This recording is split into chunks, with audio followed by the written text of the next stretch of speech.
தேரே இஷ்குமே. இந்த படம் எப்படி இருக்குது, இந்த படத்தோட கதை என்ன அப்படின்னா, இந்த படம் வந்து வழக்கம் போல் ஒரு காதல் கதை தான். அப்படி இந்த காதல் கதையை எப்படி ஆரம்பிக்கிறாங்க அப்படின்னா, ஹீரோவும் ஹீரோயினும் ஒரு யூனிவர்சிட்டியில் படிக்கிறாங்க, வேறு டிபார்ட்மெண்ட்டில். அதில் ஹீரோயின் வந்து சைக்காலஜி படிக்கிறாங்க. அப்படி ஹீரோயின் அவங்களோட தீசிஸை சப்மிட் பண்ணுறாங்க. அதில் அவங்களோட சப்ஜெக்ட் என்னென்னா, ஒருத்தன் எவ்வளோ பெரிய கோபக்காரனாக இருந்தாலும் அவனை வந்து இந்த மாதிரி விஷயங்களை பண்ணி இந்த முறையில் அடைக்கிடலாம் அப்படிங்கிற மாதிரி அவங்களோட சப்ஜெக்டாக இருக்குது. அதை வந்து அவங்க சப்மிட் பண்ணதுக்கப்புறம் அதுக்கு அப்ரூவ் கொடுக்கக்கூடிய அந்த டீம் இருக்காங்களே, அவங்க என்ன சொல்கிறாங்க அப்படின்னா, நீங்கள் சொன்னதெல்லாம் சரி தான், ஆனால் அதுக்கான ஒரு ப்ரூஃப் இல்லையே, நீங்கள் ஃபஸ்ட்டு போய் ஒரு ஸ்ட்ராங்கான ப்ரூஃபை கொண்டு வாங்க, அதுக்கப்புறம் அப்போ தான் நாங்கள் இதுக்கு அப்ரூவ் கொடுக்க முடியும் அப்படிங்கிற மாதிரி சொல்லிடுறாங்க. இப்போது ஹீரோயின் வந்து என்ன பண்ணுறதுன்னு தெரியல. அப்போ தான் வந்து இந்த ஹீரோ இருக்கார்ல, அவர் வந்து பயங்கரமான ஒரு கோவக்காரன், வைலண்ட்டாக நடந்துக்கிட்டு சண்டை போட்டுக்கிட்டு காலேஜுக்குள்ளே ரவுடித்தனம் பண்ணிக்கிட்டு சுற்றிக்கிட்டு இருக்கக்கூடிய ஒரு ஆள் அவர். நான் ஃபஸ்ட்டு இவனை அடக்கி காட்டுறேன் பாருங்கள் அப்படின்னு இவங்க வந்து பண்ண வேண்டிய விஷயங்களை பண்ணுறாங்க. இதில் ஒரு கட்டத்துக்கு அப்புறம் ஹீரோ வந்து ஹீரோயினை லவ் பண்ண ஆரம்பிக்கிறாரு.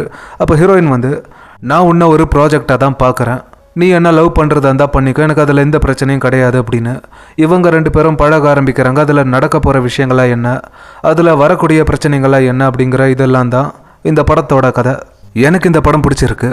அதாவது இந்த படத்தை ரிலீஸ் பண்ணுறதுக்கு முன்னாடி வர இந்த படத்து மேலே எனக்கு எந்த ஒரு பெரிய எக்ஸ்பெக்டேஷனும் கிடையாது. அப்படி படத்தை பார்த்ததுக்கப்புறம் இந்த படம் வந்து என்னை கம்ப்ளீட்டாக சாட்டிஸ்ஃபைட் பண்ணிச்சு.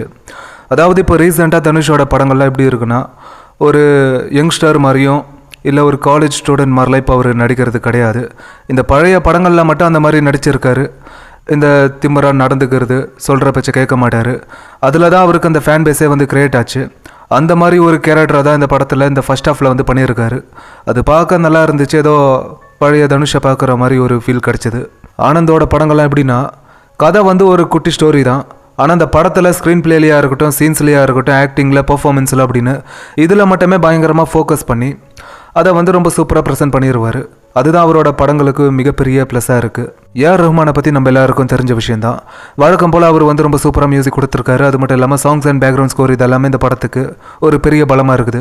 பர்ஃபார்மன்ஸ் அப்படின்னா, தனுஷ் அண்ட் கிருத்தி இவங்க 2 பேரும் ரொம்ப சூப்பரான ஒரு பர்ஃபார்மன்ஸை கொடுத்துருக்காங்க. அப்புறம் படத்தில் வரக்கூடிய மற்றவங்க அவங்களுக்கு கொடுக்கப்பட்ட அந்த கேரக்டருக்கு ஏற்ற மாதிரி ரொம்ப நல்லா பர்ஃபார்ம் பண்ணியிருக்காங்க. அப்புறம் இந்த படம் வந்து கொஞ்சம் ஸ்லோவான படம் தான். அதாவது படத்தோட டியூரேஷனே ஒரு 3 மணி நேரம் கிட்ட வருது. அந்த 3 மணி நேரம் அப்படிங்கிறது இந்த படத்துக்கு வந்து கொஞ்சம் அதிகம் தான். அதை கொஞ்சம் கம்மி பண்ணியிருக்கலாம். சினிமாட்டோகிராஃபி ரொம்ப நல்லா பண்ணியிருக்காங்க.